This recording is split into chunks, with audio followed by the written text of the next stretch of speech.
What's going on, guys? I'm back with another video. What you see here is some mealworms that I just purchased. I got another box of them right here, still have to unbox. But I wanted to talk about a subject that some people have concern with. Some people say that mealworms are bad to feed to dragons. Some people say superworms are bad to feed to dragons and don't feed the other one.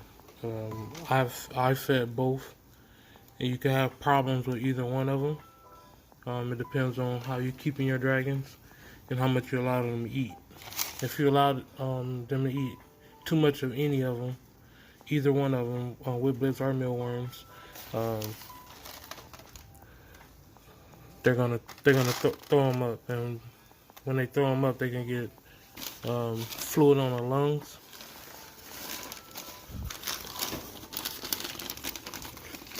So, best thing to do is to feed small amounts, and also make sure that your temperatures are good enough so that they can digest them.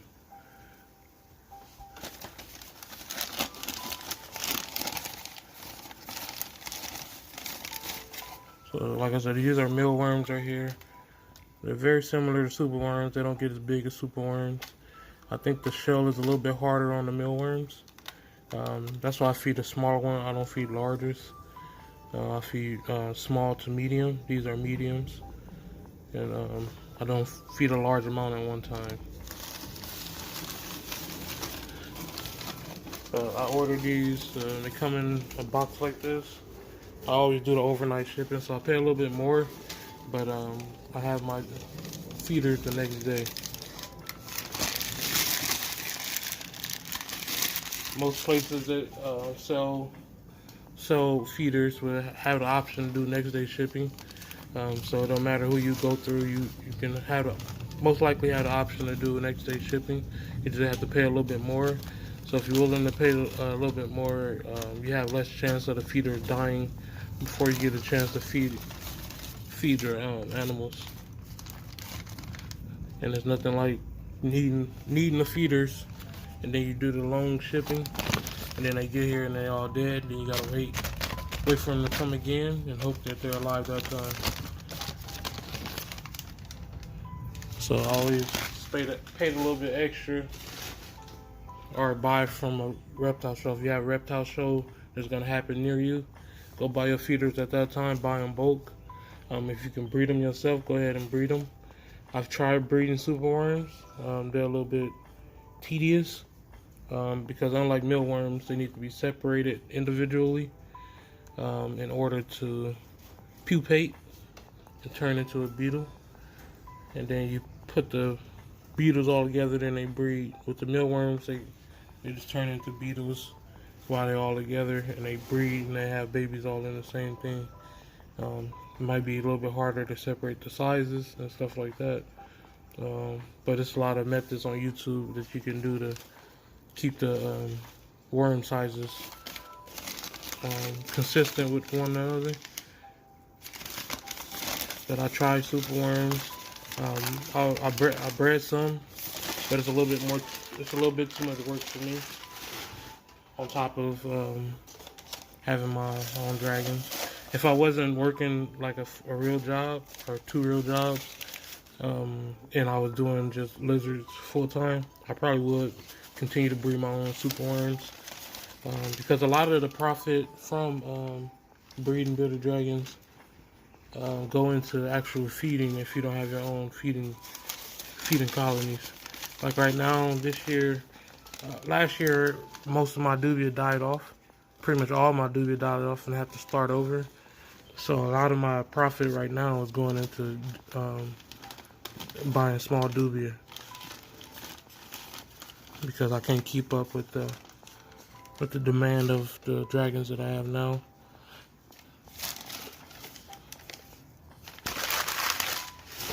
And if you ever bought dubia, they're pretty expensive for a feeder. So if you plan on breeding, you ain't started yet, I would suggest starting a couple colonies of dubia first. And be sure that you're not allergic to them, because you can be allergic to dubia. trying to get all these. There's a couple of them sticking on here. But yeah, breed your own dubia. If you can breed superworms, mealworms, breed those yourself as well. And that'll help your profit margin on when you're actually producing and selling dragons.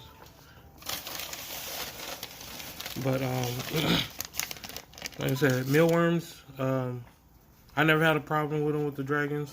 They say it causes impaction. I've never had that problem. Some people say superworms cause that problem. I've never had that problem either. But I have had dragons throw up when they eat too many. And what happens when they throw up, like I said, sometimes fluid go into the lungs and they can pretty much drown themselves. And it'll come across like they have a respiratory infection, but they actually have fluid in their lungs, which is pretty much is a respiratory infection.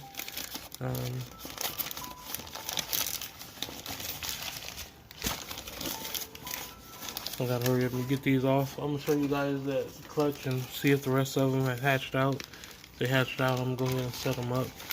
I got a feeling that maybe like one egg is left, so I'll be most likely taking them out of the incubator tomorrow. I just used the last of the greens today, so I gotta go pick up more greens tomorrow.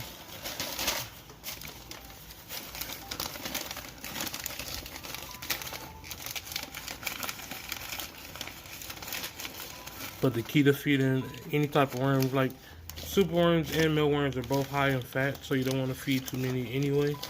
So it's like a add-in to the actual diet. Variety is always best. You want to make sure you're feeding greens. Make sure you're feeding different types of proteins. So I use mealworms, superworms, dubia. I haven't fed crickets this year. I'm trying to avoid feeding crickets. They're a little stinky. They stinky. They die quicker than most other feeders. Sometimes they bite the dragons.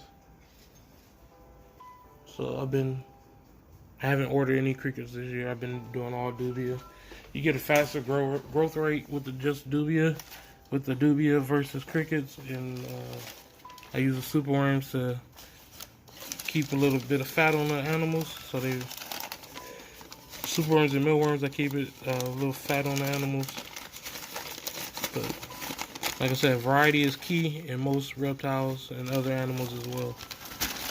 If you feed them good variety, they grow faster. They don't get bored with one food source, so they continue to eat. Look at this one right here. You can see the superworm trying to get to him. That's actually a female.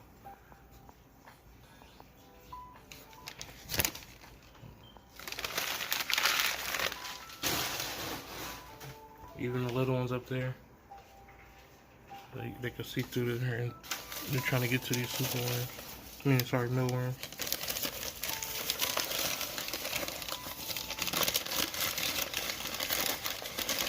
Also, substrates, loose substrates. People talk about how sand is bad and other loose substrates is bad as well. I use sand for probably 3 years straight. Never had a problem. Besides it being too dusty, because you go through and you shift the sand, or even if the dragons are running around, it puts a lot of dust in the room. So that's the reason I stopped using it. I didn't use it on babies. I always use newspaper or paper towels on babies. But on adults, I use the sand and never had problems. I always feed on a different, like a flat surface. So I will have the sand. Say these worms are sand, and this paper towel is like a piece of slate. I'll put the slate on top of the sand like that. And then I just put the greens on there. And then I put the feeders inside of a food bowl, so I never had problems with them trying to eat the food off the sand and ingesting any. So you can use those products. You just have to do it smart. Of course, you're not gonna want to put wet greens on the sand and then feed it to let your animals eat it, because it's gonna ingest the sand as it's getting the greens.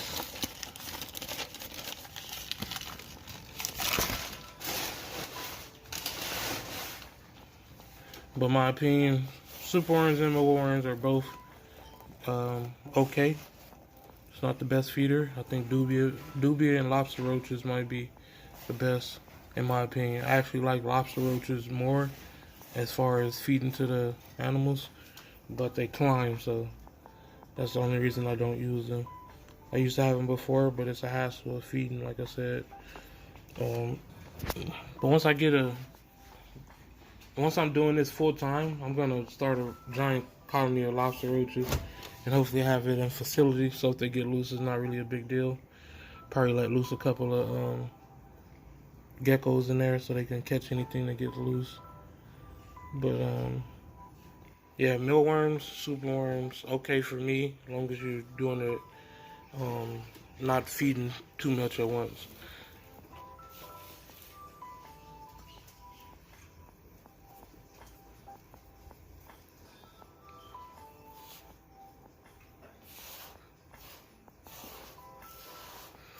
So I'm gonna open this other box, get them put in here. Check on that dragon clutch if they're done, and also that one Lacerda egg was looked like it was gonna pip, so we're gonna check on that as well. But for right now, I'm gonna go ahead and get the other box open. I'll show you how much it looks like when I'm done. I'm using these cement mixing tubs to keep them in. I gotta throw them in some carrots and putting the dubia diet in here as well.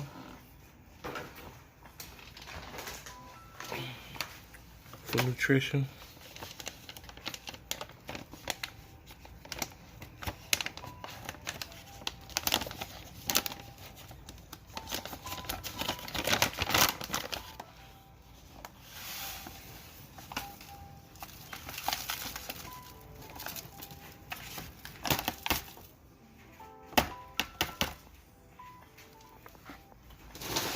I'm gonna have to open another one and put some more in here. But for right now, like I said, I'm gonna open this other box, get them put in here. I'll show you guys how it's looking. I'll probably throw a couple pieces of egg crates in here so they can climb on it and not be just trampling on one another.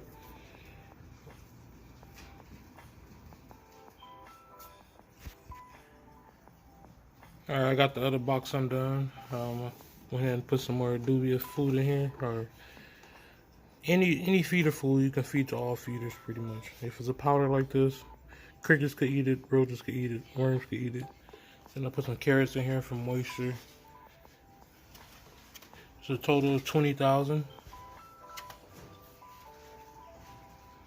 20,000 worms. I was gonna get to 70,000, but I'm going to a show next month, and I'm probably gonna buy more feeders there.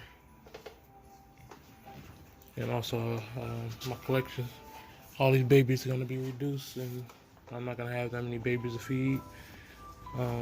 But I actually do have, I might need to order some more because I do have some more clutches that's gonna hatch soon. Let me see. So let's actually check on that clutch that's hatching now.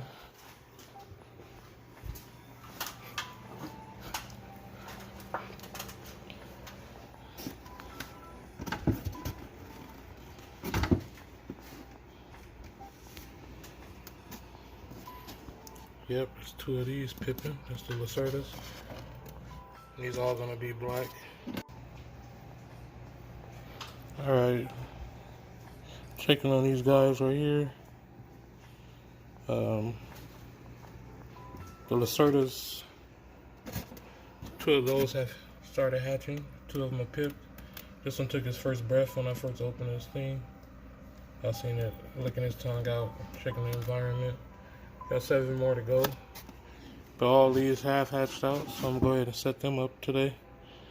Not a huge clutch, but look like we got good results in here. Look like majority of them that's not visual 0 took on a genetic stripe gene. So that's cool.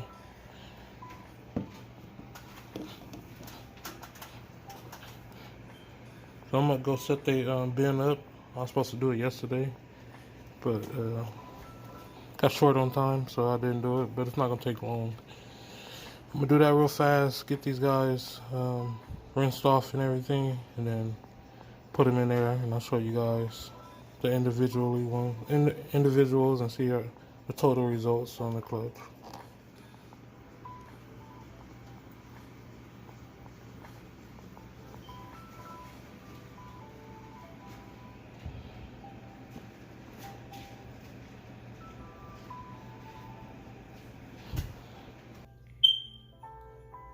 Alright, so I got these guys in here. I'm gonna put the container in the sink like usual. Open the container up and make them either hop out or take them out.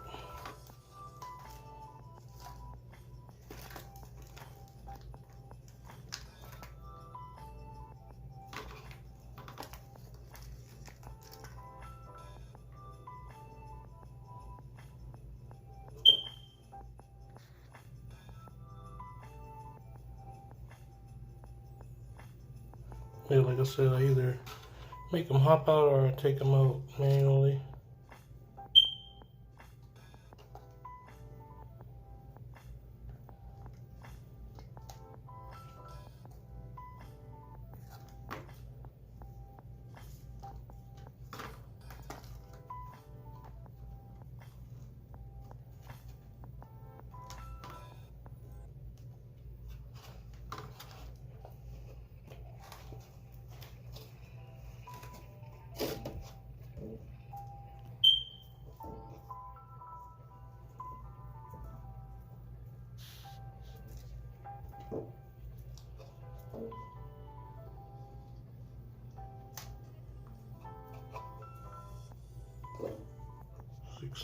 Should be 16 babies. See, 1, 2, 3, 4, 5, 6, 7, 8, 9, 10, 11, 12, 13, 14, 15, 16. Alrighty. And then I'm putting lukewarm water on to rinse them off. And then I'll put them in this container right here and take them to the new enclosure.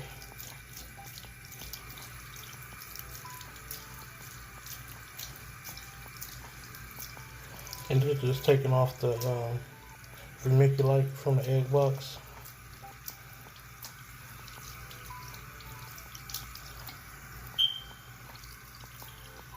That's a translucent genetic stripe dunner.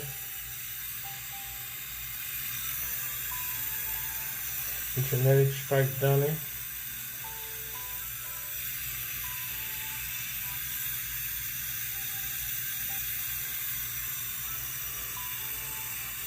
A zero. A dunner zero.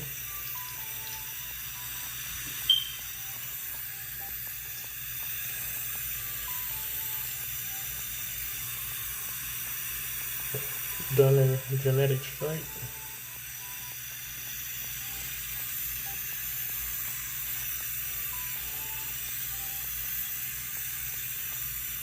Leatherback.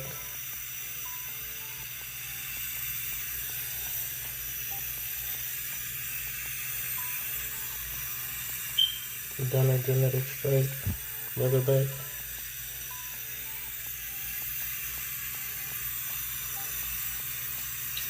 Leatherback genetic stripe.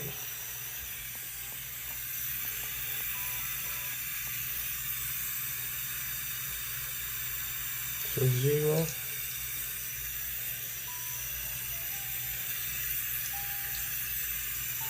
Genetic stripe dunner.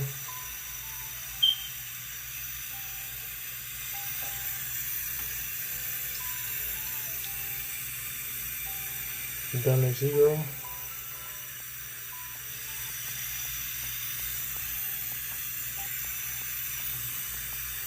Normal.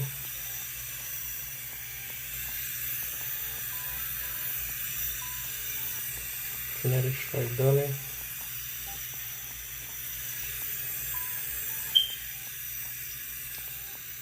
Translucent leatherback genetic stripe.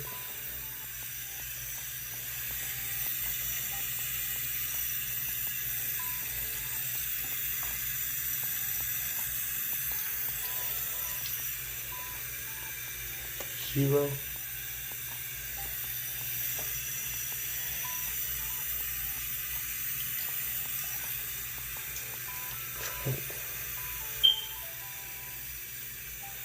0.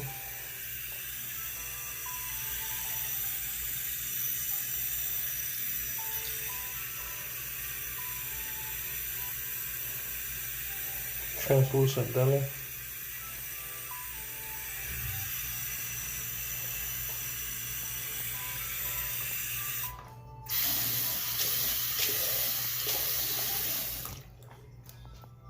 So we'll get these guys put in their enclosure, and I'll tell you guys the best one in the clutch, or the most powerful. Alright, so I got the bin set up. All I gotta do is add the food bowl. I'm not gonna add that. Hold on. I'm not gonna add that today because they're not gonna be eaten yet. But I'm gonna show you guys what I think is the most powerful one in this clutch. And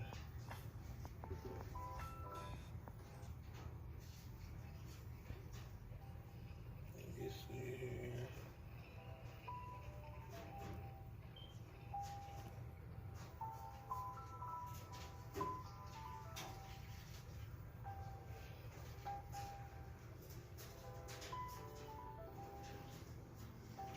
I'm gonna say the best one for last, but this one is nice as well. This is a translucent genetic stripe, 100% head hypo, 66% probable head 0, and 50% possible head whiplet.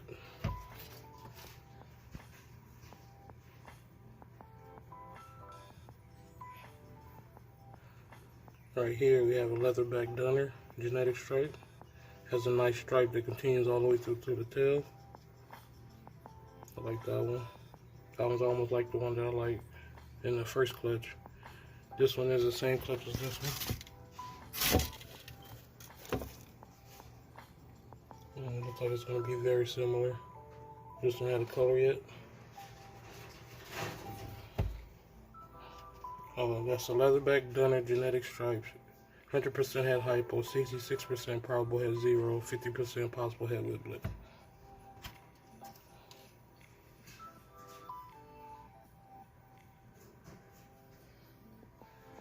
There's another one, very similar to the first one, but this one is a normal scale. The previous one. This is a normal scale. 66% probable head 0, 66% probable head translucent, 100% head hypo, and 50% possible head whiplet. That one has a nice stripe as well. It doesn't go all the way through to the tail, but the back stripe is very nice.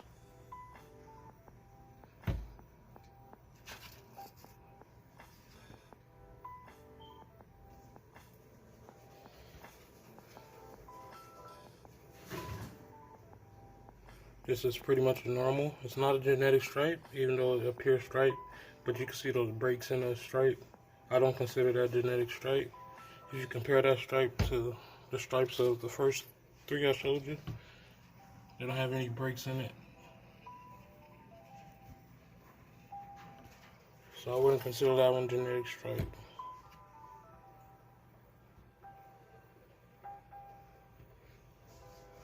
This one is a genetic stripe. This is a dunner genetic stripe.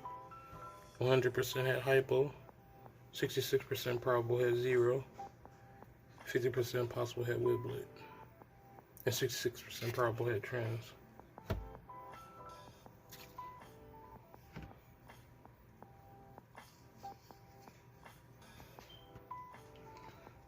Right here we have a nice patched up 0, 100% head hypo, 66% probable head with 0 and translucent, and then 50% possible head whiplet.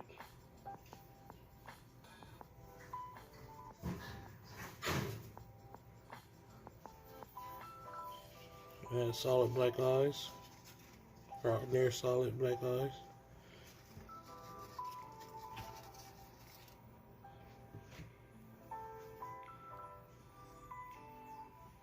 like the grandfather.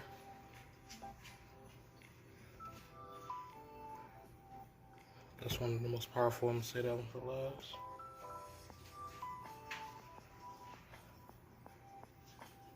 This is a translucent leatherback.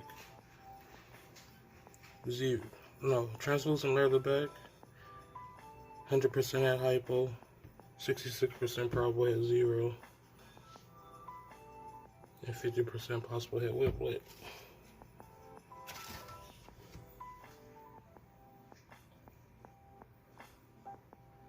So genetic stripe leatherback.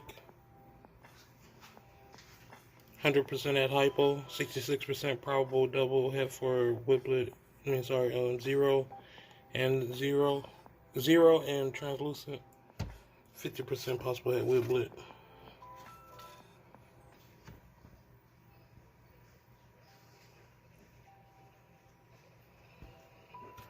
With another Dunner genetic stripe. Again, it's going to be 100% head hypo, 66% probable head trans and 50% possible head whiplet.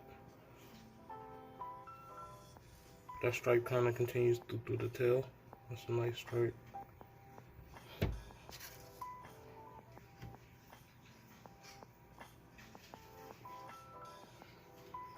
It's like a normal leatherback. 100% head hypo, 66% probable head 0 and translucent, 50% possible head whiplet. On that one as well, you can see that it's kind of striped, but the stripe isn't bordered. Yeah, the stripe on a genetic stripe is going to have a border on it.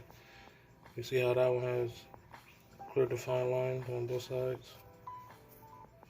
That's a genetic stripe Dunner. The genetic stripe Dunners took over this clutch. And that one's again 100% head hypo, 66% probable head trans and 50% possible head whiplet.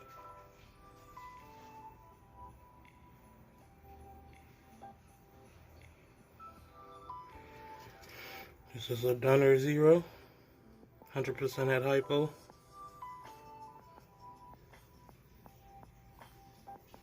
66% probable head translucent, 50% possible head whiplet.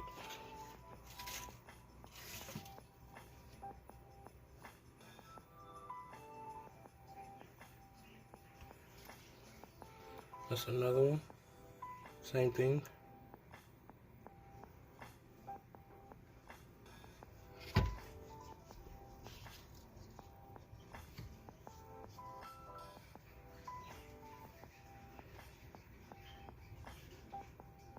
This is a 0. A 0 is 100% head hypo, 66% head trans, 50% possible head whiplet.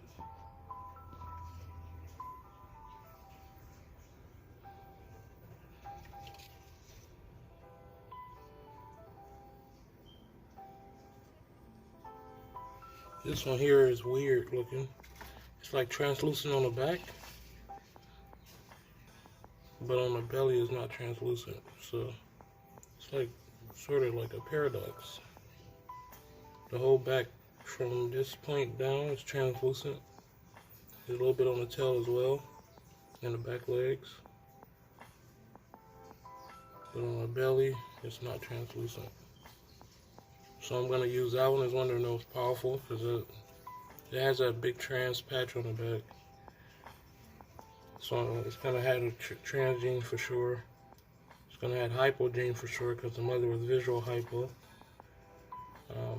It may have genetic stripe, but I'm gonna call this next one the most powerful one in the clutch. The only thing that's missing is if this would have been a genetic stripe, it would have been the best one. It's a leatherback Dunner. It's missing a genetic stripe, but it's 66% head 0 and 50% possible head whip with it.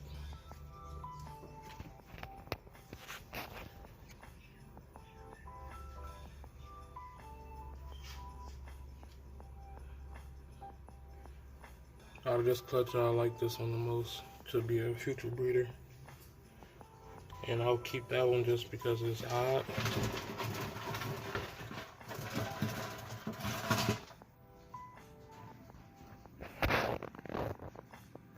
You can see that. You can see the back on it right there. Let me turn the flash off and see if we can see it better.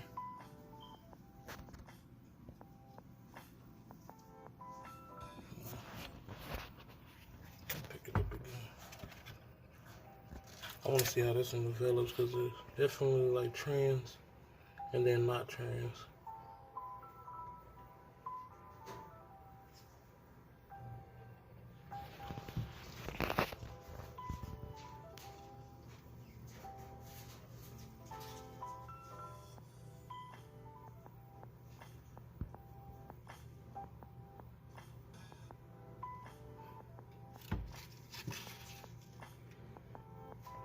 But yeah, that's all the babies. That one is my pick right there. I won't be keeping this one. But out of this clutch, I will take that one and try to breed it. Of course, the zeros are good, but you can't make visuals with those. So I will take my chance on this one proving out. I don't see any markers or anything like that. I just like how that one look overall. If it doesn't prove out, it's still gonna produce nice babies. That's why I would choose that one. But those Dunner zeros are another nice choice, and they might carry the genetic stripe gene as well. But I'm going to end this video here. Hope you guys enjoyed it. To the next video, you guys have a good one. Look at my baby right there.